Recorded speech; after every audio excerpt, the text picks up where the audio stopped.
How do you create a sense of community and support among your group coaching clients? A lot of it happens organically, and I think that's wonderful.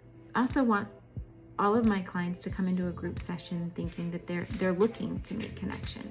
The hair loss journey that we're on sort of establishes that connection right off the bat, okay? We're all here for the same reason. We're not all experiencing the same things, but man, can I really identify that you're having a hard time right now with X, Y, or Z. I'm over here having a hard time too. Not with the same things. Man, I'm having a hard time, and so I get it. Obviously, I have to be a little serious here, but I'm also a funny person. I really enjoy humor because I think it's one of the things that has gotten me through, frankly, some times in my life that were terrible.